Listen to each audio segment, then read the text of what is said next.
तो welcome back to YouTube channel mining ज्ञान। मैं विनोद चंद्राकर आपके अपने यूट्यूब चैनल माइनिंग ज्ञान में स्वागत करता हूं। तो गेट माइनिंग इंजीनियरिंग एग्जाम जो कि 7 फरवरी को हुआ था, आज हम माइन डेवलपमेंट के क्वेश्चन डिस्कस करेंगे जो गेट 2026 एग्जाम के अंदर में पूछा गया था। आसान क्वेश्चन था माइन डेवलपमेंट का। यूजुअली जिस तरह के क्वेश्चन पास्ट ईयर में देखने मिले उसी तरह के क्वेश्चन इस बार भी बने हैं आसान से। तो देखते हैं, एक पहला क्वेश्चन है, a firing sequence in a drivage is shown the charge per hole of section 1, 2, 3 are 2 kg, 3 kg, 1 kg respectively at the delay between each section is 25 millisecond. The maximum charge per delay in kg. आपको क्या पूछा है? 3 section दिया हुआ है, section 1, section 2, section 3। इन तीनों section में से मैक्सिमम चार्ज किस सेक्शन में है ये आपको पूछा गया है। तो देखिए, सेक्शन 1 के अंदर में कितना केजी चार्ज कर रहा है? 2 kg पर होल।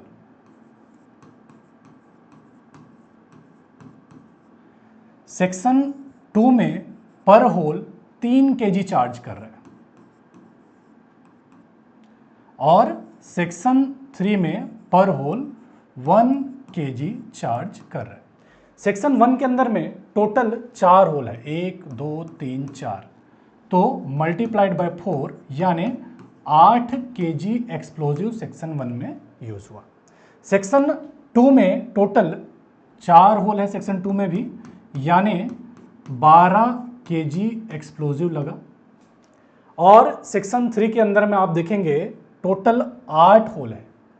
सेक्शन 2 में भी 4 होल था और सेक्शन 3 के अंदर में 8 होल है और पर होल 1 kg एक्सप्लोजिव लग रहा है, यानी टोटल 8 kg एक्सप्लोजिव सेक्शन 3 के अंदर में यूज हुआ है। यानी आप देख सकते हैं कि सेक्शन 2 ऐसा है जिसके अंदर में सबसे ज्यादा एक्सप्लोजिव यूज हुआ है और 12 kg एक्सप्लोजिव हुआ है। तो राइट आंसर होगा ऑप्शन ए। तो मैंने आपको क्लास में बताया था मैक्सिमम चार्ज पर डिले का कॉन्सेप्ट। इसमें देख सकते हैं कि एक सेक्शन से दूसरे सेक्शन के बीच में जो डिले है वो 25 मिली सेकेंड का है। तो सेक्शन 1 पहले फटेगा, देन सेक्शन 2 फटेगा, देन सेक्शन 3 फटेगा और हर एक के बीच में 25 मिली सेकेंड का गैप है। 25 मिली सेकेंड का गैप है, यानी सेक्शन 1 एक साथ फटा, सेक्शन 2 एक साथ फटा और सेक्शन 3 एक साथ फटा। इन 3 बार जो ब्लास्ट होगा उसके अंदर में सेक्शन 2 जब फटेगा तब इन 3 बार के ब्लास्ट में सेक्शन 2 के अंदर में मैक्सिमम चार्ज यूज हुआ है 12 kg। 4 होल है, पर होल 3 kg एक्सप्लोजिव यूज हुआ है। अगला पीपीवी बेस्ड क्वेश्चन है, peak particle velocity based question है। पास्ट ईयर में भी 5-6 क्वेश्चन पीपीवी बेस्ड आए हैं, फ्रिक्वेंटली इस पर बेस्ड क्वेश्चन आते रहे हैं, लेकिन इस बार थोड़ा एक्स्ट्रा दिमाग लगाया एग्जामिनर ने, आपको मैक्सिमम चार्ज पर डिले सीधे ना दे करके थोड़ा कैलकुलेट करवाया है। आप देख सक रहे हैं कि जो 0 नंबर का डिले है, 0 नंबर का डिले है, वो उस पर कितना एक्सप्लोजिव 49 kg एक्सप्लोजिव ब्लास्ट होगा। उसके बाद जो 25 सेकंड बाद में जो होल फटेगा उस पर भी 49 एक ही है, जो 25 मिली सेकेंड का डिले के साथ में जो भी डेटोनेटर यूज हुआ है। 50 मिली सेकेंड का जो डेटोनेटर है उसमें एक में 49 kg और दूसरे में भी 49 kg एक्सप्लोजिव यूज हुआ है। उसके बाद दिन 75 मिली सेकेंड का भी है, यहाँ पर भी 49, यहाँ पर भी 49 kg एक साथ फटेगा। अगला हो सकता है 100 भी होगा तो उसमें 49।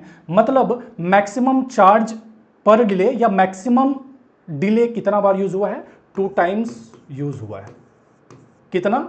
50 ms का 2 बार डेटोनेटर यूज हुआ है। यानी इस पर्टिकुलर प्रॉब्लम में आधा काम, जो कि नया काम था, अब तक जो नहीं हुआ था किसी भी गेट के पेपर में, वो मैक्सिमम चार्ज पर डिले निकालने वाला काम था। MCD कितना है? 2 मल्टीप्लाइड बाय 49 यानी 98 kg एक्सप्लोजिव यूज हुआ है।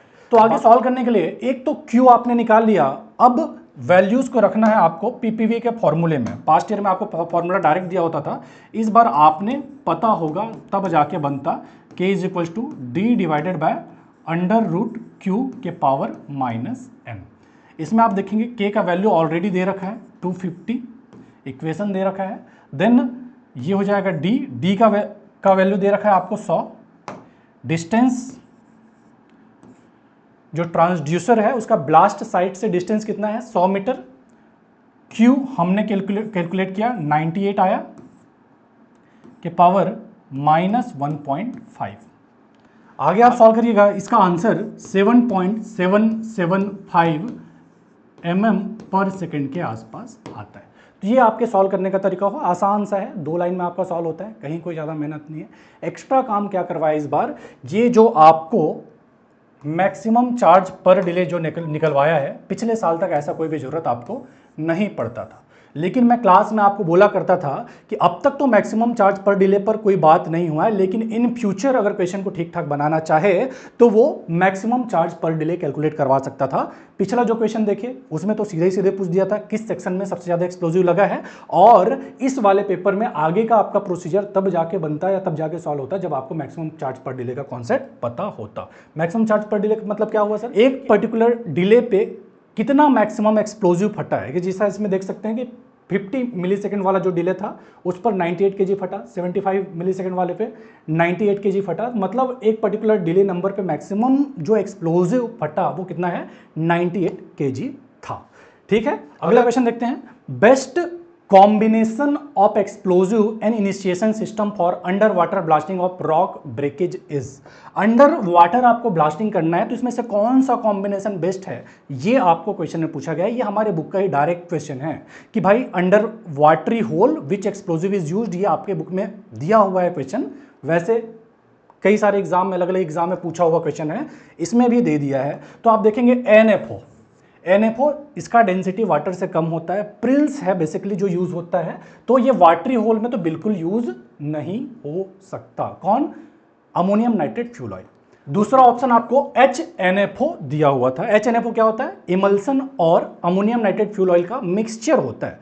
ये वाटर रेजिस्टिव होता है, इसे आप वाटरी होल में तो यूज कर सकते हो, वाटरी कंडीशन में तो यूज कर सकते हो, लेकिन इसके साथ में जो दिया है सेफ्टी फ्यूज, इसे आप वाटरी कंडीशन में यूज नहीं कर सकते, पहली बात। दूसरी बात, सेफ्टी फ्यूज से आप HNFO को इनिशिएट भी नहीं कर सकते। तो सेफ्टी फ्यूज किसके लिए, ऑर्डिनरी डेटोनेटर को आपको इनिशिएट करना है, then safety fuse is okay enough, but यहां पे NFO को इनिशिएट करने के लिए आप सेफ्टी फ्यूज को यूज नहीं कर सकते। तो ये ऑप्शन भी कट, दूसरा ऑप्शन भी खत्म। फिर अगला ऑप्शन है emulsion plus non electric detonator. Emulsion explosive, slurry explosive, इसे आप वाटरी होल में यूज कर सकते हो, और उनसे इनिशिएट करने के लिए non electric detonator best choice है, बहुत बेहतरीन चॉइस है। तो ये ऑप्शन हमको सही होता हुआ दिखाई देता है। अगला जो PTN दे रखा है, हाई एक्सप्लोजिव है और हाईली सेंसिटिव भी है, इसे आप डायरेक्टली एक्सप्लोजिव की तरह यूज नहीं कर सकते, इसे हम यूज करते हैं बूस्टर में या फिर डेटोनेटर के अंदर में। फिर इलेक्ट्रिक डेटोनेटर दे रखा है, इलेक्ट्रिक डेटोनेटर को हम PTN को इनिशिएट करने के लिए यूज नहीं करते हैं। तो ओवरऑल ये ऑप्शन ही फर्जी है। बाकी सारे ऑप्शन में एक जो ऑप्शन हमको वाटरी होल में यूज होता हुआ या यूज करने लायक जो दिखता है वो है emulsion explosive with combination of non electric detonator, जिसे आप नोनेल भी बोलते हैं। तो अगला क्वेश्चन है सॉफ्ट सिंकिंग के स्पेशल मेथड पे बेस्ड। कहाँ पे हम स्पेशल मेथड यूज करते हैं सर, कि जहाँ पे आपको सॉफ्ट सिंकिंग करना है और वाटरी स्टार्टा है, लूज ग्राउंड है या फिजर्ड है, कई सारे क्रैक्स है, अल्टरनेटिव लूज या हार्ड सरफेस है, ऐसे सिचुएशन में हम सॉफ्ट सिंकिंग के स्पेशल मेथड को यूज करते हैं। तो क्या क्या आपको दे रखा था, डीजे देशमुख के जो पेज नंबर, डीजे देशमुख के वॉल्यूम 1 के पेज नंबर 84, 85, 86 का डायरेक्ट ये टॉपिक है, इसी सीक्वेंस में उसमें दे रखा है सॉफ्ट सिंकिंग के स्पेशल मेथड। तो वहाँ से बेसिकली ये क्वेश्चन उठाया है।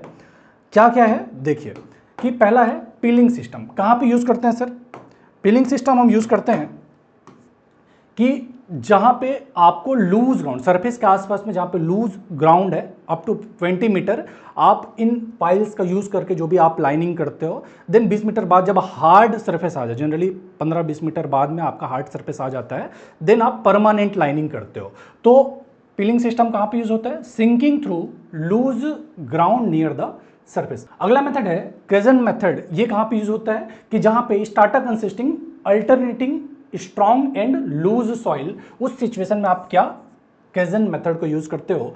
सीमेंटेशन मेथड आप कहां पे यूज करते हो, fissured water bearing strata without running sand, वहां पे आप सीमेंटेशन मेथड यूज करते हो। और heavily water bearing strata including quick sand, ये जो सिचुएशन है वहां पे आप फ्रीजिंग मेथड यूज करते हो। तो ये सारे मेथड्स है जो इन पर्टिकुलर कंडीशंस पे यूज होते हैं। तो आप देख सकते हैं राइट आंसर होगा ऑप्शन ए, P का 2, Q का 1, R का 4 और S का 3। तो ये माइंड डेवलपमेंट के क्वेश्चन थे, आसान आसान से क्वेश्चन इस बार माइंड डेवलपमेंट से पूछे गए थे जो आप इजीली सॉल्व कर सकते थे।